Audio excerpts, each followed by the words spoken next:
Cheers, buddy. This Cheers, is bud. our first episode on our own. Right. Damn. No Yeah, parents. yeah. The episode with Derek went really good. That was a lot of fun. Yeah, it was. I was actually surprised how easy it felt. Yeah, Yeah. Because doing the editing process for the other podcast was like really a lot of self-criticism. It felt very awkward. I keep saying it, but just like letting that go and not thinking about it. But also now I've recorded 3 episodes of 1111 and how much more comfortable I'm getting. And yeah, I guess it's building some confidence. yeah. I mean, you're natural, man. I think you're doing awesome. I Thanks. Yeah, I love watching them, and the episode that you did with Corey was really good. I really wanted to have the first episode with Angie because this idea was something I was pushing her to do. Right. Right. I was like, I'll help you with it. That was my idea. It was like, she would be the perfect on camera person, super articulate, smart, and I could maybe do editing and stuff like that. But then it was clear this, whatever is building in my mind, is being built for me to do. So, and then that really came, I mean, well, this has been years in the making, but really only formed in a true sense, um, in the last half year. Yeah, I mean, we did a lot of talking about it last year, and just both of us are kind of busy, and then when I started back up with work, we kind of didn't talk about it a lot. But then I think it was about middle of the year, you started buying all the gear, and I was like, all right, here we go. This is gonna happen. So Yeah. Yeah, that was in the summer. So like, yeah, a few months ago. Yeah, I was thinking back about it. It really, the whole idea of what I want to do with it, like it has to feel natural, right? Like you don't want to be forcing something. And it was probably April, I guess, when I went down to North Carolina to Azalea Fest to hang out with the Bledsoes, and then started having conversations with people down there about personal spiritual growth, like just listening to people and being interested in people. I was not thinking about a podcast. I was not thinking about anything other than like, I want to hear this person's story because I'm interested. right. And then, I don't know how, let's just say I had conversations with 10 people on the first day I was there. I was like, this is amazing. Like, this is what I should be recording, is conversations like this. And then when I got home, finding out that a bunch of people bought the Urantia book after talking with me. And I was not even trying to talk about the Urantia book. I was just like, I can't tell my story without talking about it. And then for whatever reason, I guess people saw value in that. And that hit it home like, okay, like this is the thing that makes sense. I'm interested in hearing stories about personal spiritual growth and spiritual awakening. So that's the thing that feels really natural. The hosting aspect I don't feel like a natural with that. But after these first few episodes, I'm like, okay, I can get better at this. Yeah. Well, you're already starting off really good. I mean, you do a great job. Thanks, buddy. Yeah. And so again, Angie, I picked her again because it was something I was hoping she would do. And I knew I would feel comfortable having that first conversation with her. And I could just throw things to her and let her, obviously, like she's very articulate and she could carry the show on her own. The lifting was very light for me, which is good for a first episode. And then the next one with Corey, again, super easy because, you know, she's a friend. We're just talking about our experiences together. So that was super fun to be able to talk about the Monroe Institute and what we experienced in her channel. And I'm almost done the 3rd episodes with April Helen. And again, like another, I knew that one will just knock it out of the park. And who do you have lined up coming up? Well, hopefully you. Yeah. Well, I'm down. Man, I am really excited, dude. One is going to be a secret, and I don't think you'll know who this person is anyways, but this just came together last night. Okay. And I'm like, oh my God. We had a pre-conversation about recording an episode. And I was like, this is exactly why I'm doing this. Like, I'm so excited for this one. That'll be recorded mid-December. I got Gary lined up. So the psychic medium, her name's Kelly, who kind of got the ball rolling for me in, I think that was 2019. I went and saw her about a month ago. And so this is the 3rd time I've seen her. And it was earlier this year before going to Azalea Fest that I saw her, and she absolutely nailed, like, she's unbelievable. The things she nailed in this reading were crazy. And so I booked this 3rd appointment, not really for a reading, but just to have like an open conversation. And I wanted to like let her know, like, hey, you've given me this information. It led to this, this, and this for me. And it really wasn't a reading, this last one. It was the conversation. But she goes, you're going to start a podcast. And before she said, the number 2 is coming up in it, like either you're going to write 2 books or there's like, you're doing a podcast. But the number 2 would make sense because we're doing two podcasts now. But yeah. Anyways, when she said this to me, I had literally recorded the Angie Thurston episode the night before. And I like laughed and I said, yeah, I just recorded the 1st episode. And she asked me if she could be on it. I was like, amazing. Cause that's, wow. I was feeling awkward about asking and possibly getting rejected. Right. But she asked me and I was like, oh, amazing. Perfect. So she's coming up. Yeah. I have like a list that it's going to be, I'm going to be good for a few months. It's going to be more a matter of holding off on interviews that I'm really excited to do. So yeah, that feels good. I bet. I mean, that's a big thing, having too much work and too many interviews to do. Yeah, for sure. And I wanted to do minimal editing. Like I would like to just let it rip, you know, but I'm too annoying as a host right now.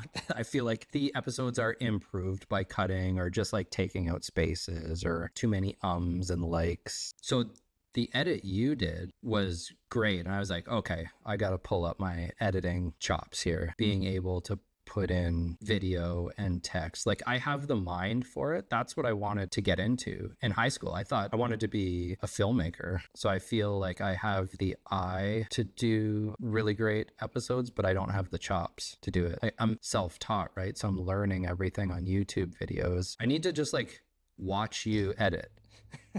Yeah, well, I would be happy to, show you some pointers. Once you get the hang of it and you know, like the basics, figuring out things on your own, even without pulling up YouTube tutorials, is pretty easy. Every once in a while, I still have to use YouTube if I'm trying to do something very specific. This new episode that I'm doing, because I myself have also started 2 podcasts. And so now I'm doing a Urantia Book Science and History podcast, a study type of podcast to study science and history. It's even more involved than the after show episode. This one I'm doing, the guest is Tom Allen. It's very intricate in terms of adding visuals and charts and diagrams and kind of trying to illustrate different things that we're talking about. It's going to be interesting to see how people who are already subscribed to my channel and already kind of follow my videos to see what they think about this longer form. And I've got a bunch of interviews lined up myself. So, Well, I think if you're interested and engaged, that's all that matters. well, that's true. That's true. Yeah. I mean, I am getting a little less interested because I watch it over and over as I'm editing, and I keep seeing myself talk, and I'm just like, all right, this guy's annoying. Like, who invited this guy? Well, it's I needed good. Tom to have one of those stop buttons that you had for Gary. And speaking of which, I do have an episode. Me and Gary are recording an episode this week. Oh, sweet. And we were both going to hit you up because we were both talking about we might each need one of those stop buttons for each other because we have a tendency to both do that. So, Well, that's good. It's like better to have a lot to say or too much to say than not enough. Also, too, like I know I'm going to look back on these early episodes down the road and think they absolutely suck. There's things I can pick apart now, but I don't really care. It's more the spirit of the conversation, right? Right. And I'm really happy just to have that creative outlet to do something. I felt this lighter energy recently doing this thing, and then knowing too I can get better at it. I just need the time to invest into learning how to do those little technical things that I want to do, and not have to rely on you and Gary and Jeremy all the time. you can rely on me anytime you need. If I'm available, I will definitely try to help out the best I can. So, Sweet. anytime you need something, just let me know. Well, you know this, and Gary knows this. It's been years of me trying to figure out what my service is in a more broad sense, right? Like it's like this internal feeling of I'm being called to do something, but I'm not exactly sure what that is. And I feel a little bit more alignment with that right now. We'll see. It's fun times for sure. Yeah, so I mean, it's a lot of work, but it's definitely fun and rewarding. And I've always said if doing these episodes helps one person, then that's enough. Yeah. That's enough for me. That's Yeah, as exactly. long as it's serviceable to somebody. Yeah. Yeah. And I'm totally sincere. Like that, I have that same sentiment where when I was recording that first episode with Angie, I'm not thinking about the audience. I have no expectations. I'm not going to judge my success on likes and subscribes, and I want to completely remove my ego from it and just feel like I'm doing something that is in alignment with my spiritual values and that I'm enjoying it. And that's what I feel like right now with all three of them. That's probably why I feel this light spirit. I don't know how to explain it, but I've just been it's felt a little bit like I'm riding on air. Everything's been easier, like even going to work now, which, can be a struggle for me sometimes. It's felt a little bit easier, like I've got a weight off my back. I'm really happy for that because like you said, we have been talking about this for a long time, and I know that you've really felt that desire to do something, and so I'm really glad that now that you're doing it, it's relieving some of that pressure that you felt, and like Yeah. making taking some of that weight off and making you feel lighter. Yeah. That's awesome. Yeah, for sure. And then again, speaking to this thing about like not worrying about what happens after it's put out. Again, like you said, if one person watches it, and get something positive, or even if it's just a laugh, right? Like that's fine. And then with the Corey episode, Gary messaged me like the next day and it had over 1,000 views. I was like, what? Yeah. And I think it came out a week ago and it's over 8,000. I'm like, there's no way I would have believed Yeah. that when I put it out. But I also that's amazing. have to not, I can see how that could be a thing, being Yeah. concerned, or like, oh, the other video's got to be like that. It's like, no, like Right. let go of, I'm so humbled and thankful, and for the support, all the nice messages that people have sent to me. It does feel really good, but I have to make sure that I'm, getting myself out of the way. Well, kudos to you, brother, for doing that, Thanks, buddy. and, That was all Corey, that one. I, I kind of look at it the same way as you, is the views and the subscribers and all that. That's not why you're doing it. There's a specific reason why we do these things. And those things, add a little bit of a bonus, make it nice when you get good numbers and things, but that's not why we're doing it. We're doing it as a service. And realistically, if you have, 4,000 views on a video or 2,000 views, like, or you have 10,000, it doesn't matter. None of that matters, because it's all about, did you help one person? Like, was one person helped from that?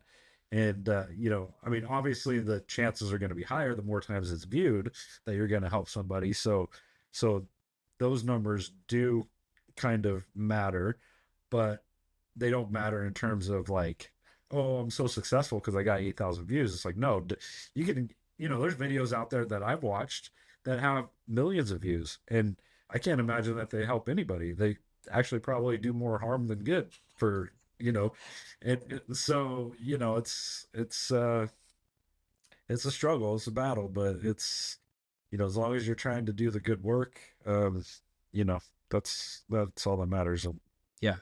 And that's why the idea of having conversations about personal growth feels so like personal to me, is because it's hitting home that thing that I want to do, which is, and this is talked about in the Urantia book, the idea of sharing friendship with God. That idea, right? That's what Jesus said to the disciples: when you're preaching the kingdom, you're doing nothing more than teaching friendship with God. Like, and that's such a simple idea. So simple. And yeah, I so many people do not look at it in those simple terms, right? That idea of just being willing to have a conversation. Even for myself, having the Urantia book for over 30 years, how many times do I actually do that? Set the time aside to commune, or even slow my thoughts down and just quiet my mind and reach out, have an actual conversation, even if it feels one-sided. Everybody is still learning about their story. It's kind of funny how hindsight kind of changes your outlook on your own story. Like, I used to think I knew what happened, and then I'm looking back on it now and I'm like, I'm not really sure what the hell happened. Right. Yeah. Yeah. This is the crazy thing about life, right? Yeah. Like, we think we know our own story, and we actually don't, not accurately, because we see life through a story and we tell ourselves a story, and the story we tell ourselves is not always correct. Yeah. Right? Like, we lie to ourselves sometimes. We have to be honest about that. Yep. and two people can see the same event and see it differently. Absolutely. It's so interesting. Perspective. Yeah. Yeah. And if you Gift of perspective. exactly, The- you know, there's 24 hours in a day. How much, if you look back at the past week, how many of those hours and minutes can you actually remember accurately? On these. Not many.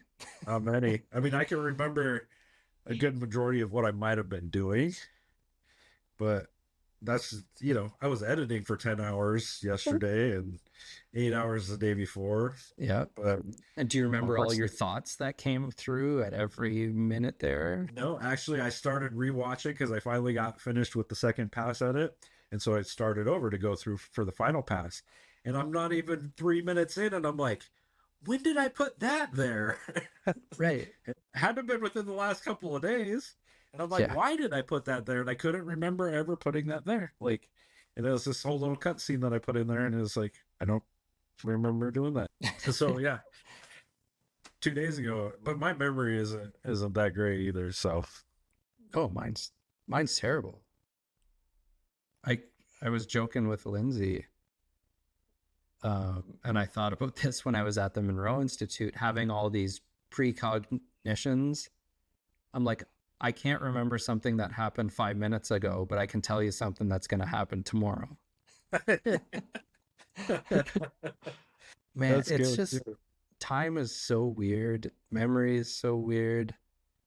Um, but there's like this comfort in knowing that God is within us coming along for the ride.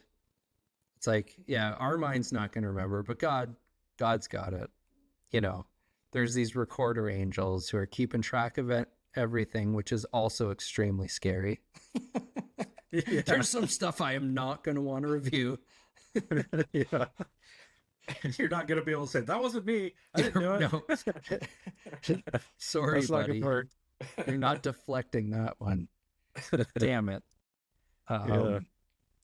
But there is such a comfort in the idea of the thought adjuster, right? And oh man, this is something I really want to hit home as these episodes come along in these interviews. I think, we have this crisis in society right now of depression and struggle. And I think a lot of that could be helped if people knew and understood that they are truly not alone, right? That God is literally within you, coming along for the ride, knows all your struggles, and you can share that. You do have someone to share all this with. It's such a beautiful concept.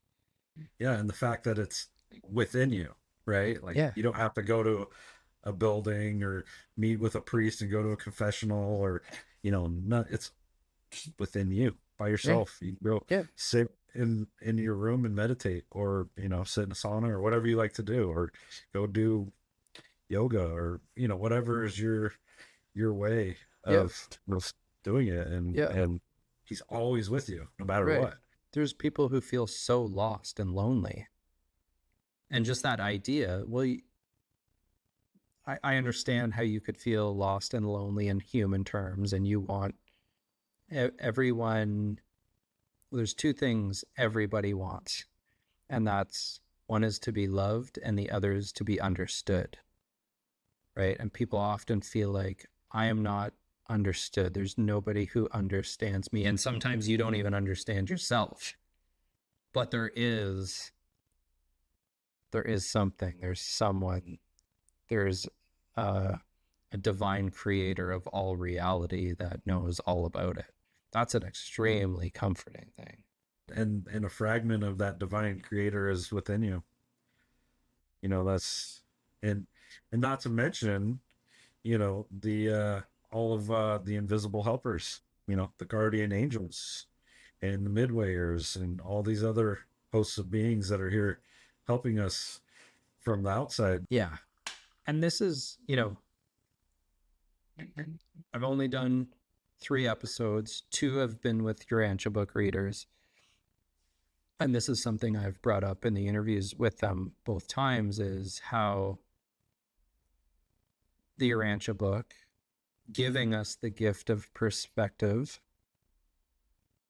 creates this strong foundation that can be built upon. And it offers you a lot of comfort and confidence with these revelatory concepts. So I asked both of them, are there things in the Urantia Book that stand out to you as being really revelatory? Like the idea of being pieces of information in there that really help your life. The knowledge and understanding of these things really helps you and gives you security. I don't know, like, can you think of any offhand? Well, I mean, I would just say what we were just talking about, the fact that God, there's a fragment of this divine creator that exists inside every human being. Whether you believe it or not, it still exists. You know, it doesn't, you don't have to believe it for it still to be inside of you. And I think to me, that is like above and beyond the most important things for people to realize. Yeah. Yep. And that's exactly, you know, the idea of the thought adjuster. I think that's the biggest one for me. And we brought both of those episodes. We talked about that. Obviously Jesus's life. That's, Yeah. man, that's a biggie. That's a That's a biggie for biggie. me. That's a biggie for all of us. You know, I remember the first time, because, you know, I guess I'll tell a little bit of my story. I wasn't ever religious at all. And in 2010, I had an experience. I won't get into that, but had an experience that eventually led me to the Urantia Book. And when I was reading the Urantia Book, I was one of the people who just kind of flipped through it, and I didn't really understand a lot of what I was reading, but you know, when I started flipping through to like some of the science and that kind of stuff, like you know, that's what I was kind of attracted to, and so I was reading a lot of the science, and it was probably a good week or two before I even realized that the Urantia Book even talked about Jesus. And I've been reading it a lot. Like I was, you know, enthralled with it. And then one day I just flipped to a page and here we are talking about Jesus. And I'm like, nope. You know, had to set the book aside because I was like, wait a minute. I have to look at what this book is. Is this like, Is it because of all these preconceived notions that you yeah, had? Yeah.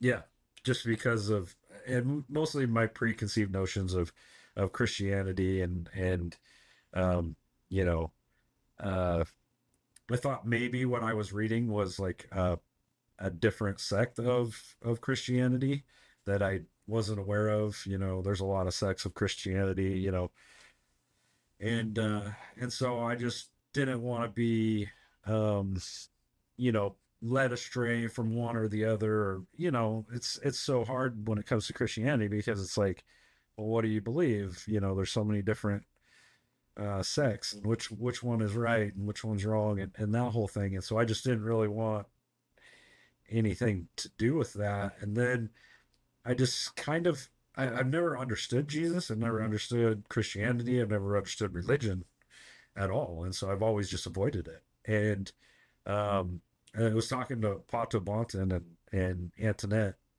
and you know, they they advised me to read the Adam and Eve papers first, actually, which I did, which was good advice because I didn't understand Adam and Eve at all either through, Christianity or the Bible. I've heard some stories or whatever that, they came from like a rib bone and, some weird stuff that I was just like, okay, whatever, and so I read the Adam and Eve papers. I would like to say like I read it with an open mind the first time, but I didn't. Like I came into it like, okay, this is gonna be some weird mumbo jumbo, and I read it and I was like, oh, okay, wait a minute. that makes sense. Oh, they weren't the first people. Okay. And like, all right, okay, let's give the Yeah. Jesus papers a try. Let's start Yeah. reading the stuff it says about Jesus. And I remember I read that start to finish all the way through in about a week. And almost every single day I was reading it. And I could not, there was not a single day where I wasn't reading it where tears were just Yeah. Yeah. flooding my face. It Yeah. was just incredible. And that was like a life changing event. I mean, like, Right. that was like the week that I accepted religion and the, spirituality and yeah, it was a life changing week for me. It like accepted in a real and personal sense, not through some religious lens or some secondhand experience. Right. Yeah. It was because, I was like reading this and not only like did it make sense and was I believing it, but it was like, this is really, really important. Like, I wish I would have known this before. Right. And so it did actually make me go back and relook at Christianity and study. I spent a lot of time, studying Christianity and Jesus through like that lens just to because my sister was really big into Christianity and I always kind of wrote it off. And so I guess in a way it was just like, maybe I need to go relook at this. Every single birthday and every single Christmas, she'd give me a Bible.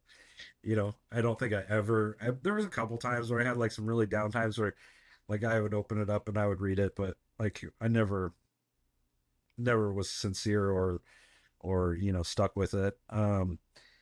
But this was a different time, and it radically changed my perspective on all of that. And I would probably consider myself before that. I mean, I probably wouldn't say atheist. I'd probably say agnostic, though. I'd say I just didn't know, but I don't think I really cared one way or the other. It's like it all seemed like a fairy tale to me, but also at the same time, I wasn't like really willing to pay attention or look into it too much myself Mm. until that moment where it was like, okay. And I did, obviously realize that the Urantia book is a lot more thorough and in depth and to me more true than um, aspects in Christianity and the Bible. But it also gave me a new appreciation for the Bible and Christianity that I'd Right. never had before. Yeah. Yeah, that's what's interesting is it can help you appreciate all these other texts, right? Like finding the truth in other things. And that is an interesting thing about the Urantia book is it doesn't point to itself. Right? And you can really intellectualize the Urantia book. It's obviously a lot of information. It's very easy to get into debates with readers. This happens all the time. I kind of avoid that stuff. That's not I can understand it, right? Oh But yeah, I thrive on that. I know, and there's nothing wrong with that. Like, and that's Yeah, fun too. And it's there's a communal aspect to that too. Of, yeah, talking about ideas and opinions. I'm more about heart level response and feeling everything in the heart, and I think that's part 4 of the Urantia book, and the Jesus papers, my personal relationship with that, it's not up for debate. It's not to be questioned. And everybody else, of course, can have their own opinions of that, but it's this internal knowing for me. yeah, I know across 30 years the unfolding that happened. It's like somebody telling you that your relationship with somebody is not real. It's like, what are you talking about? Like, how are you even qualified to make that decision? You know, were you reading today in the Imperfections chat where Derek Samaras posted something that some guy saying Jesus isn't real, blah blah blah. Oh yeah, yeah, yeah, And yeah. it's like stuff like that just makes me laugh. It doesn't make me angry. It doesn't make me want to debate. It's just, hey, that's where this person is at.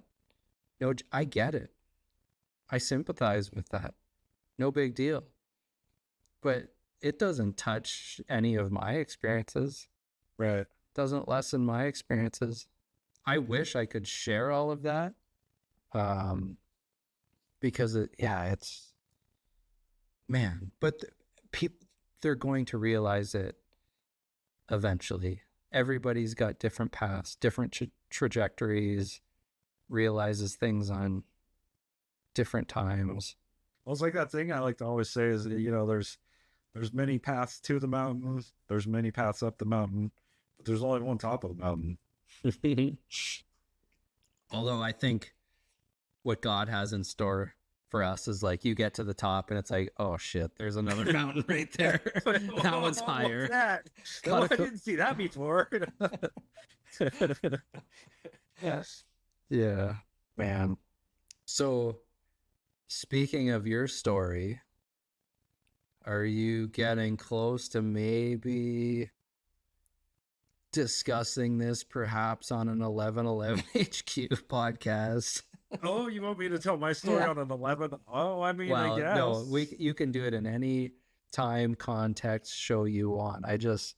Well, I mean, I'm actually ready to tell my story. I just my worry is more of I'm not sure if telling my story on the second episode is the right call, because I don't want to scare a bunch of people away and be like, oh, those guys are weird, I'm out of here. No, we're not doing it now. It might need several episodes. I don't know. Yeah, I mean, I don't know. I mean, like you said, it's a ongoing, developing story, but it's yeah. I mean, I know we're gonna talk about a lot of fun stuff on this podcast, and this episode is just kind of setting the stage. But there's a few episodes where I can see bits and pieces of my story coming out in relation to certain things that we might talk about.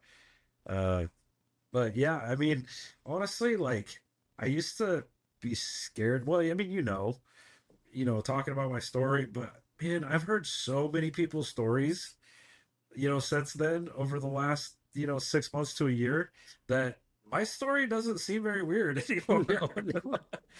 No. And so that's the thing. Like, I obviously know your story. Yeah. And I really want you to tell it. Yeah, absolutely. And I'm hoping we can do that together at some point. But the main reason is because I think it's, speaking of having one person listen and have something life-changing happen from it, there's going to be a lot more than one person that respond to your story. And there's other people who've had similar type of situations. And again, for people to hear these things and know they're not alone and that these experiences are real. Well, yeah. Yeah, I just think it's very important to tell the stories. I will I'll tell my story on the 1111 podcast. Yeah, buddy. Sweet. I think that's a good point. I mean, it's kind of a personal spiritual experience. I mean, I don't know if I would call like it a spiritual experience at first, but it definitely led to a very personal spiritual experience. I mean, but that's all part of the story, right? So yeah, like I think that's a classic spiritual awakening story. I'd be happy to do that, buddy. Sweet. There, you heard it here. It's gonna happen. It's gonna happen. Yeah. No, that's awesome. Yeah, looking forward to that, and I'll have to share mine sometime. I don't even know how to do that. Like, how do you tell my story in one, like, it's so long and one thing after another. That's the crazy thing about all these synchronicities. And this is another thing. I was just talking about this the other night. Is like, you would think the Urantia Book community would be the people who, when you tell your stories, would be so understanding, and that's often not the case. It's like there's this dogmatism in the Urantia community as well, where they, if it wasn't explicitly explained in the book that this can happen, then it's like, oh, I don't know about that. Right. Yeah, that's true. Like if you didn't find the Rancher book like through a friend or at a bookstore or just some normal way, if the Rancher book got into your hands by some really crazy or weird or you know uh set of circumstances that just doesn't seem to make sense in typical material reality, then they don't want to really hear much about it. I ran into that.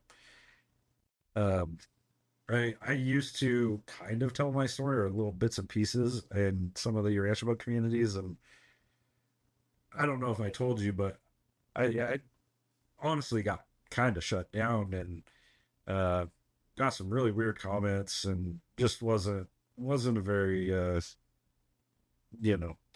But again, I'm not really worried about that anymore. Like I said, I've heard so many people's stories that my story doesn't even seem very weird at all anymore. Right. Yeah. It's good, right? It Yeah. is.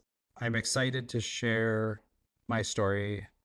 You know, I do want to talk about it. I enjoy talking about it, especially with people who've had similar experiences. And that's probably why I've been led to this group that's aside from the Urantia community, right? Like I thought the UB community was my tribe. And then because of these personal experiences I've gone through, I found this other tribe. And it turns out that many of those people are easily attracted to the Urantia book because we're all going through these spiritual experiences, and these are spiritual speakers who can receive truth.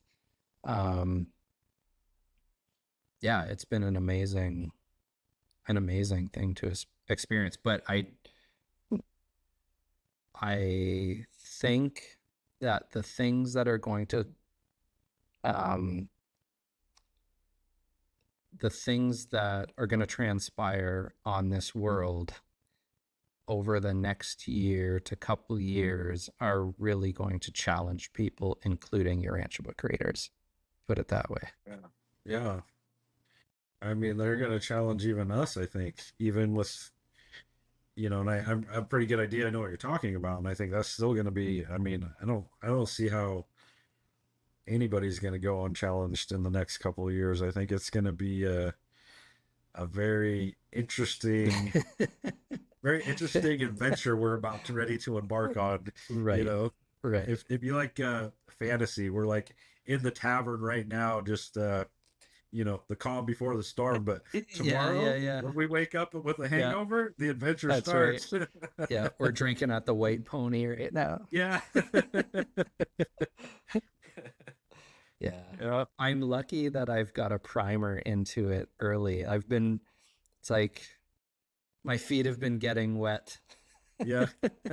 Dipping the toes in a totally unexpected way, right? Like, and this is why I probably sympathize with people, is because if I didn't experience it personally, I probably would have a hard time believing it. So Yeah.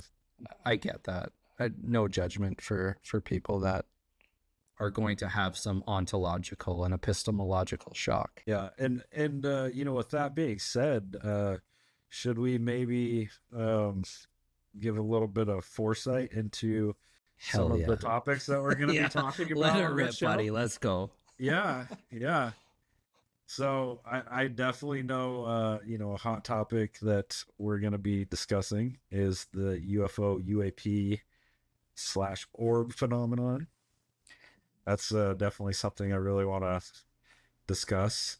Um, I'm hoping that we could maybe do a deep dive in an episode to talk about your Monroe Institute experiences, because you've been there twice now.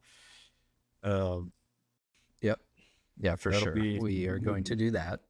yes, yes, and I also want to talk about and learn more about some of these different things that are uh, at the Monroe Institute that are taught there in terms of, well, one, I really want to learn, and maybe we can do this in the Monroe episode, but I really want to learn about these meditations. Hmm. And I have a lot of questions that I think many people that have never been to Monroe or never experienced it would probably have. And I really want to talk about remote viewing. And I noticed that so you and Corey had talked about your remote viewing experience, and one thing that I noticed that you didn't bring up, which to me uh, I would love to deep dive into, is your experiences with Joe McMoneagle himself. Oh, yes. Yeah, Yeah. yeah, yeah. Yeah, which is supposed to be hush hush. Oh, This is, well, do I need to the edit that cat, out? no, like the cat's kind of out of the bag with this, but w- let me think about this. We're gonna save this for our Monroe episode. But yes, I did get to spend some time with Joe McMoneagle, and that was amazing. The whole thing with the Monroe Institute is it's truly a magical place in the realist sense. We were joking when we were there that it was like being at Hogwarts. It was like being at magic school because you're experiencing firsthand. You're not getting this information from someone else. You're having these personal experiences with your consciousness. You're experiencing expanded states of consciousness, exactly what they say. And when you go there, one of the really important things for you to be able to have the experiences is you need to manage your expectations. You have to be completely open, because if you have strong expectations, it will affect the experience and the outcome. It's like this is the thing about getting in your own way. And so I personally ended up having a lot of success at the Monroe Institute with these experiences. But that happened because I had 100% trust and confidence that I was exactly where I needed to be. I was never more sure. Like, my whole life path led me to this moment. I meant to be here. I meant to have these experiences, but I surrender to the experience. And the same with like psychedelics. You hear this with people who do ayahuasca or other psychedelics, not fighting it and surrender to the experience. And then when you surrender, that's when you get the experience or the downloads. And that was 100% the case for me at the Monroe Institute. I was, oh, yeah, it's so hard to explain and articulate all of Well, these we're things. gonna do a whole We're episode gonna do about it. it. We're gonna do Well, it. you'll have some time to write some stuff down and But so my point was that they talk about front loading people, that they don't, people who are going to go, you don't want to tell them necessarily everything that happens there or everything that can happen, because then you naturally, as a human being, you have these expectations. gotcha. So you have to be careful about how you talk about it. That's all. Yeah. And you also want to be respectful, not to tell other people's stories, Yeah. right? Tell your own. So I'm obviously very excited to talk about my own experiences there. And yeah. Yeah. Well, we're definitely going to do an episode on that. And, we'll talk about, not only remote viewing, but, out of body experiences, because those are two things that, you're familiar with on a personal level. Also, I would like to do an episode on, um, telepathy, telepathic communication. And that's something that I can relate to, that kind of relates to my own personal story. Mm. Yeah. That's what I was kind of thinking, might come up in bits and pieces in some of the episodes that we talk about. um, um, and yeah, I mean, lots of, lots of different ideas to talk about. I definitely want to talk about the Chris Bledsoe story, which is, uh, Yeah. hugely Oh, inspiring. Yeah. I let's mean, go, baby. yeah. That's like, I'm more excited to talk about that than not that I have experience with the Bledsoes, but um, I am very excited to talk about that and the relation to the Urantia book. In in my opinion, there are all sorts of correlations and validations in the Urantia book to the Bledsoe story. Yeah. Yeah. And honestly, the Bledsoe story was a catalyst in us deciding to do this podcast. I mean, that was right around the time where you introduced me, probably a few months, probably maybe 5, 6 months before that. And, it was a huge influence on, we need to do a podcast of our own and Yeah, start talking about some of these things, yeah, because we have conversations all the time. And, one of the things that often comes up in those conversations is, man, I wish we were recording this. This would make for a great podcast episode. And it's just a conversation that we're having, with each other. And so right. that was, part of, why we decided to start recording these conversations and Yep. sharing them with other people. Yeah, 100%. And I think you were the first one of my friends to get the Bledsoe story like I did. You know, I in our so for anyone watching this, we get together on a Wednesday night chat group with a bunch of friends regularly. And it felt like a year for me of bringing up the Chris Bledsoe story in the Wednesday night chats where it started, I started having this personal resonance where I understood something of his story and there was something pointing me to that and similarities in our experiences.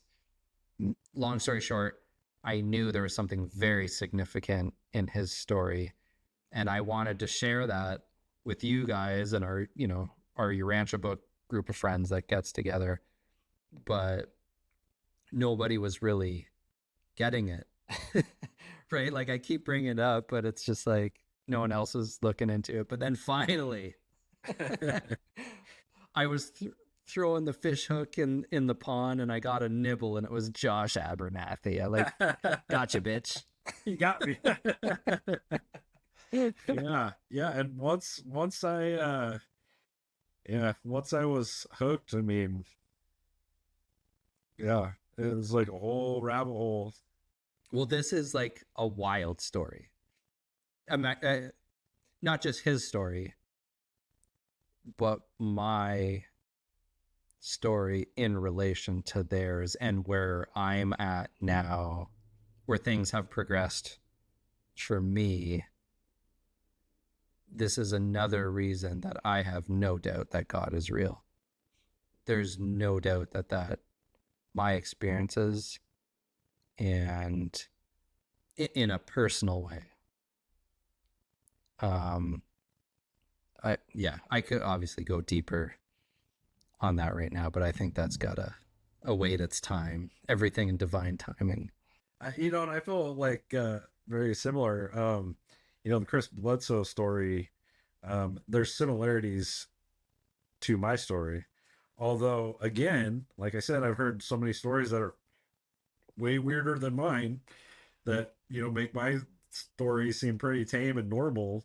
And, if you look at my story and you try to compare it to like somebody like Chris Bledsoe's story, you'd be like, hey, get out of here. We want to listen to Chris, So, Yeah. I mean, but there is some similarities there that, when I was listening to Chris's story, even though it's a little bit more, how do you say, a little bit more chaotic, I guess, or not even chaotic, but a little bit more, there's more to it. Like my story is basically, or my, I wouldn't say my story, but my event that I had happen to me was like a period of a few minutes on one night. Like his story happens over years, and there's multiple different times that different things happen, and lots of moving parts and crazy things happening with that guy's story. But you know, but there was something very relatable, like listening to his story and with my story, it felt like, oh, okay, this didn't just happen to me. And like I said, since then I've heard a lot of stories that are very interesting. But yeah, I actually am kind of excited to tell my story. Really, just get it out there and Right. be done with it. Yeah. Yeah. I mean, Yeah. not be done with my story. Obviously, my story's Right. ongoing, but just having that I weight know off what you my mean. back of just getting it out there and Right. No, I get it. Because it can be difficult, right? Even, you know, with what we're doing with this podcast and my other one, most of the people in my life I'm not talking about it with, right? It's like I'm sharing these things with the people that I'm comfortable sharing it with and that I can have spiritual conversations with. But that's like a small select group of people. For the most part, most of the people I know are in the river of secular materialism, just floating along. And, the things that I've experienced are just way too out there. Like, you know what I mean? yeah, So, even doing this podcast, it's like there's some people I just don't even want to have the conversation. I don't want to talk about it with them, yes, you know?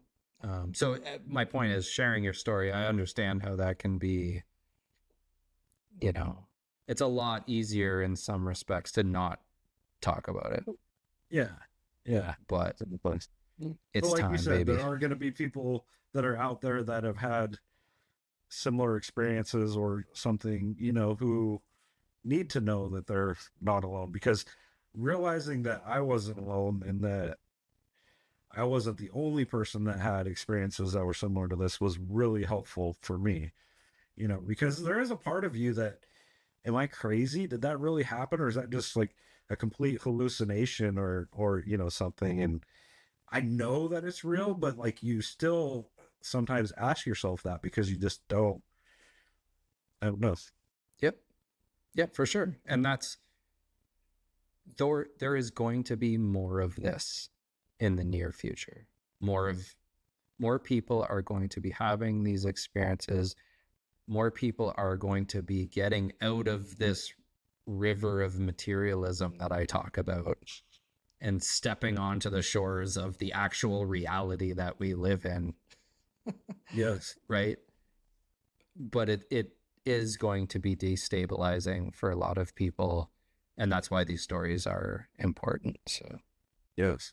And these shores, they do, the river, this material river that you're talking about is a part of this actual reality, but there's also this spiritual reality and this philosophical reality that are all intertwined. And you know, sometimes I feel like people just kind of have one or the other, and they don't put it all together. And if people can just put these things together to get a full picture of a complete reality, it's that's going to be a game changer once we do that as a species. Yeah, 100%. Yeah, that is the, like our friend Derek Grimm talked about in the pilot episode of Urantia TLDR, the gift of perspective. Seeing reality for what it really is. Right. Not denying. Here I go. Do you want to hear me go on a rant? Yeah, let's do it. We haven't had a Shayne rant today, so let's do it. Well, no, we'll get our channel shut down and demonetized, and it'll never even get off the ground if I start going. Well, let's do it anyways. I'll edit it out. I want to hear it. Let's go hard on the government and the conspiracy theories, and yeah, I'm going to bite my tongue. I will be gentle. I will not put a target on my back just yet. That's the crazy thing. Like, in all honesty, like the people who get taken out for talking truth. Oh my goodness. Yeah. It's such a life on such a planet. Yeah. So today, I don't know if I talked about this. I had a meeting with Gary this morning. Our meeting was set for 11:11. So it's, you know. Hell yeah. And so our meeting was about our podcast episodes. We're recording on in a couple days. So we're gonna do an episode about all the beings that have visited our world that we would consider extraplanetary. So beings that have been here, not of this world. And so obviously Caligassia and Dalagassia are on that list, and may or may not still be here. But in our notes that we were taking for that, I don't even think Gary's seen it, but I put in parentheses, "Fuck you, Caligastia."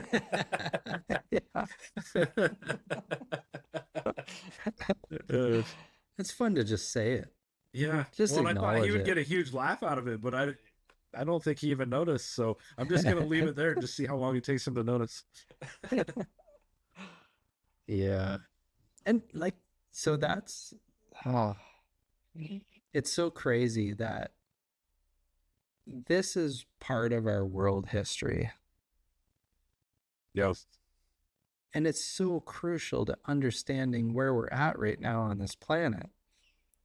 And it's so obvious that it is willfully withheld in some ways. Yeah. And even like the Graham Hancocks of the world, who are really on to something, how they're vilified and ridiculed, and it's such a shame. Like, and it makes people not even want to look into these things, right? I'm so highly aware of social pressure now, especially going through COVID. That was one of the like actual benefits of COVID, is it made many of us so aware of how we are manipulated by social pressure, and the idea of not wanting to be a conspiracy theorist. You don't want to be one of those people that believes in angels and the devil, and right? Oh, you don't want to be one of them crazies. It's all just materialism and nothing. It's going to be eternal blackness when you die, sir. Yeah. Yeah. I think, a part of it is, over time we've just, I mean, Calabasas has tried to influence things at everywhere he could, right? But his powers are obviously very limited, especially since the time of Jesus. But he's still trying to make these influences, and there are probably people that he's influenced, and these people then can influence other people. And I think that that's like the ultimate great battle that we're fighting, right? Is, I mean, it's really a battle between good and evil. Yeah. And in the simplest aspect of what it really is. Right. Yeah. No, there's literally a spiritual war on this planet right now. Like that's a fact. How pernicious it is up for debate, and technically how that's all happening is up for debate. Like, we don't really know. But that's what's really interesting about this whole UAP topic, is it's pointing to the reality of some of the things that are hidden. Congress does not have oversight of the war machine, which is like the function, one of the functions of Congress. They're to have the oversight over the military. And they do not. And they know it. So who the hell is in control? I've already said too much. Well, that's the thing. I think, you know, even some of these people that are very in the know don't know. They don't know who's in control. Right. I get that. That's what's that amazing. sense. Yeah. And it's like, wait a minute. How can, I mean, you work for this intelligence agency. You're that high up for, you know, 20 years of your career or 10 years of your career, however long it was, and you don't even know who's in control. Right. That's scary. That's scary. Oh, yeah. Yeah. For anybody watching this, if you're not, I have the feeling anybody who's watching this deep into the episode is probably pretty in the know of what's going on right now. But if you're not, if you're new to the UFO UAP topic, look into the nuclear weapons connection, because that's where all the secrets are held, baby. Follow the path. Follow the path. I actually started watching a interesting documentary called Turning Point on Netflix. And that's kind of what it's about. It's about, you know, nuclear weapons and the story of how they came to be and where we're at now with that. And it's Is this really, a really, new? yeah. I Sorry, think it's really say it new. again. I'm writing Called it down. Turning Point. It's a documentary series. It's 9 episodes on Netflix. And I think I'm on episode 3 right now. Did you watch Encounters on Netflix? 4-part series? Yes. Yeah, so well done. Like, talking about just like filmmaking and cinematography, and that I loved. Yeah, who made that? I don't know actually, but I just loved it. Like, yeah, all 4 episodes they're all different, but so well done. I remember watching that. I think I've watched it. I think if it's the one I'm thinking of, it came out like maybe a year or 2 ago. That sound about right? Yeah.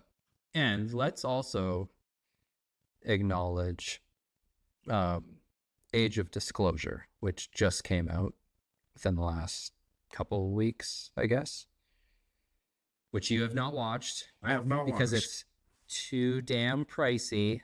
Well, yeah. Hey, let me just talk about this. Is a problem because, so for here, I'm in Canada. I don't know what exactly the prices are in the States, but on Amazon Prime, it was $25 to rent, $30 to buy. So I'm like, yeah, I'll spend the extra $5 and buy it, because then I can invite people over and watch it with them. Yeah, it was $20 to rent and $25 to buy. Okay. So $5 difference in each. Which is crazy, because the only people who are going to buy it are dudes like me who are knee deep in the topic already and already know everything that was in the damn movie. Yeah, that's why I wasn't going to pay for it, because I already know everything that they're going to say. I've heard every single one of those guys say everything that Yeah. they're going to say. Well, Probably. not all of them. Oh, Yeah, because maybe not. I I mean, there think might that be was a couple, but it's not. I didn't feel like I was going to get you 20 or already know. $25 worth of new Yeah, information. you know You what's know. going on. Yeah, Yeah, and I feel like if I wait a couple months, it's probably just going to come out for way cheaper anyways, and then I'll yeah, watch it it then. will. It will. Like, hopefully they get like a Netflix deal or something, or where it's streaming for free. And that's the thing, right? Yeah. So the only people who are paying for it, who are people who are already invested in the topic and interested. The people who most need to watch it are not going to pay $25-$30 Yes. to watch it. And it's probably not even going to convince those people. Anyways, nevertheless, like I don't want to poo-poo it, because I think discussion is important, and the fact that there are these 30 people talking about what they can talk about is significant.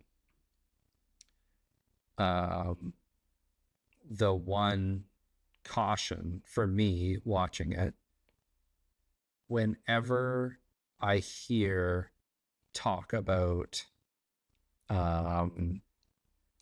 concern over these beings, National security and national security, and the fear mongering aspect, I am like, F all of that stuff. The only danger is ourselves. They're trying to show us that we are playing with very dangerous toys, and we are like children with these things who have no business with them. yeah.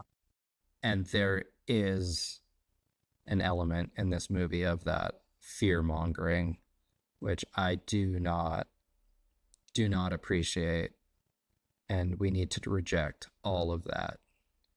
The US military, just to end my point, is the US military is the hammer that sees everything as a nail. Yeah, and it's interesting because I was watching a short video with Stephen Greer, and he was kind of talking about that in the Age of Disclosure movie, and how it was like fear mongering and really fear based. And usually when it comes to the this topic, I don't really know who or what or anything, but in this instance, I think I'm agreeing with Stephen Greer a lot more than I would normally, I guess. Right? Yeah. which is really interesting because I kind of have said in the past, even I think I might have said it to you. I know I said it to my good friend Aaron, that there's something about Stephen Greer that always just makes me wonder if he's got like ulterior motives.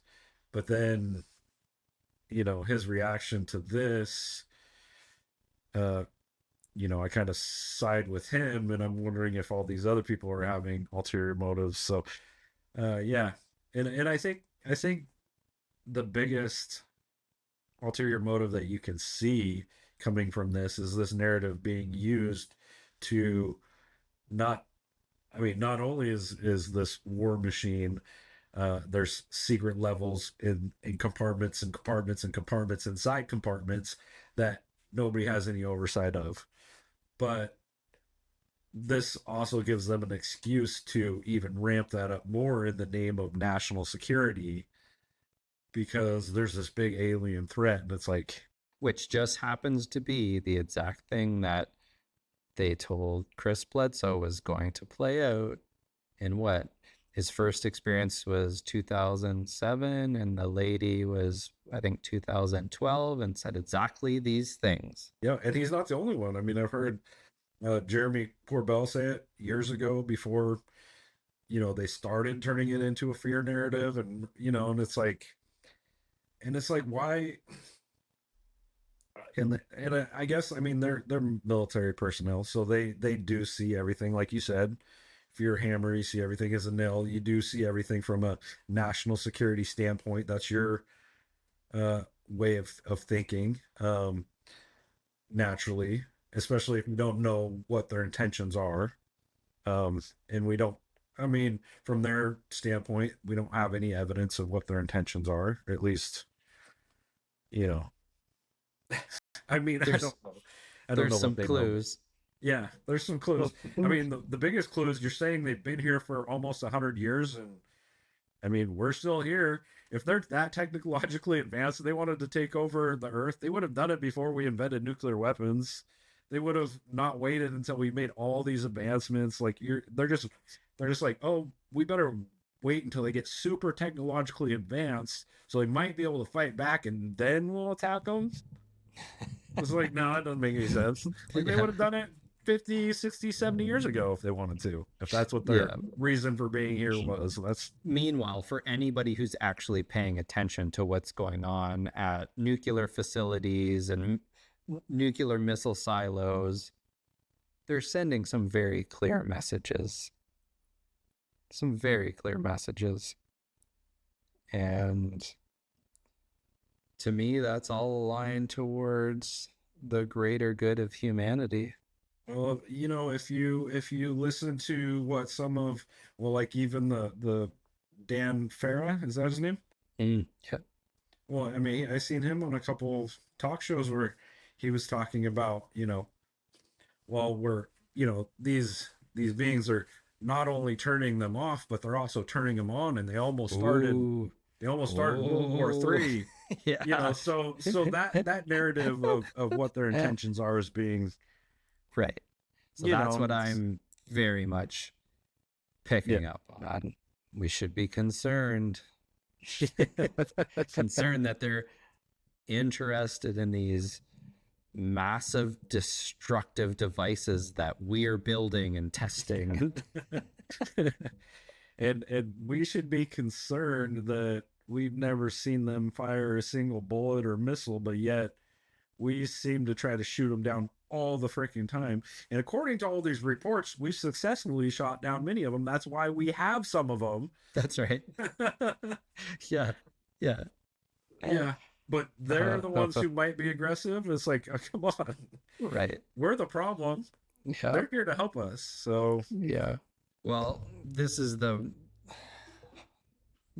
concern, right? Is that the rank and file of society, I think so many people will just go right along with that narrative. When it comes to fear, people are easily manipulated, unfortunately. But well, when it comes to anything, like people are easily just led.